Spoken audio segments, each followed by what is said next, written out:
কূটনীতিতে এখন ভারতের মোকাবিলা করা সহজ নয়, এটা এখন আমেরিকা ভালো মতোই বুঝতে পেরে গেছে। রাশিয়া থেকে ভারতের তেল ও সেনা হাতিয়ার কেনা আমেরিকার পছন্দ না হওয়ায় আমেরিকা পাকিস্তানকে ব্যবহার করে ভারতকে ভয় দেখানোর চেষ্টা করে। আমেরিকা পাকিস্তানে তার রাজদূতকে পিওকেতে পাঠিয়ে ভারতের ওপর কূটনৈতিক চাপ সৃষ্টি করার চেষ্টা করে, কিন্তু আমেরিকা ভুলে যায় ভারত ও চাণক্যের দেশ। কূটনীতি এখানে ঠেসে ঠেসে ভরা আছে।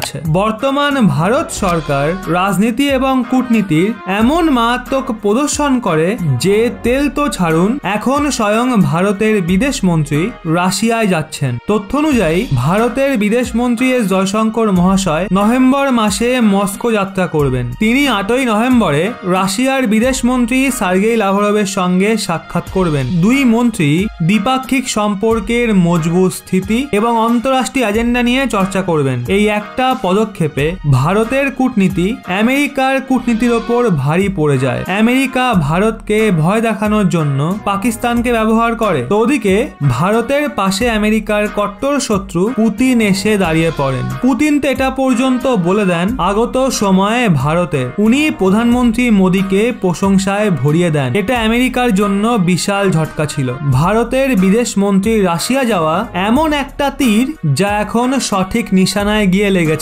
এর প্রভাবও দ্রুত দেখতে পাওয়া গেছে। বিদেশ মন্ত্রী এস জয়শঙ্করের রাশিয়া যাওয়ার আগেই আমেরিকান বিদেশ মন্ত্রী অ্যান্টনি ব্লিংকন ওনার সঙ্গে ফোনে কথা বলেছেন। এখন অবশ্য এটা বলার প্রয়োজন নেই, বিদেশ মন্ত্রী অ্যান্টনি ব্লিংকন এবং জয়শঙ্করের মাঝে রাশিয়া ও ইউক্রেন যুদ্ধ নিয়ে চর্চা হয়। এটা কেবলমাত্র অফিসিয়ালি থেকে গেছে, কিন্তু আসল কাহিনী তো অন্য। ভারত এই আলোচনার দরুন আমেরিকার থেকে ওই পাকিস্তানকে জ্বালিয়ে দেয়, যার সহায়তা নিয়ে আমেরিকা ভারতের ওপর প্রেসার ক্রিয়েট করেছিল।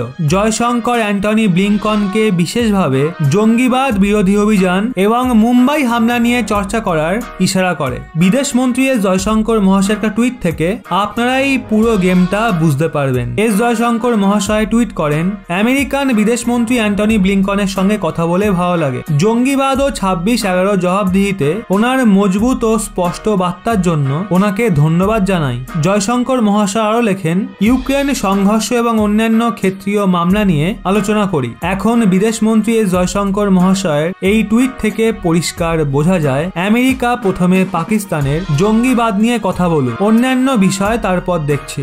ভারত আমেরিকাকে এমন ভাবে চেপে ধরে যে আমেরিকান বিদেশ মন্ত্রী অ্যান্টনি ব্লিংকন পাকিস্তানকে খুব কথা শোনান। সদ্যই ভারতে সংযুক্ত রাষ্ট্র সুরক্ষা পরিষদের কাউন্টার টেরোরিজম কমিটির একটা বৈঠক হয়। এই বৈঠকে আমেরিকাকে বিশ্বের সামনে এটা বলতে হয় যে আমাদের সবার এটা দায়িত্ব মুম্বাই হামলায় দোষী ও বিশেষ করে মাস্টার মাইন্ডকে দ্রুত শাস্তি পাইয়ে দেওয়া। তো বন্ধুরা, ভারতের এমন কূটনীতি নিয়ে আপনাদের কি মতামত নিচে কমেন্টে অবশ্যই জানান।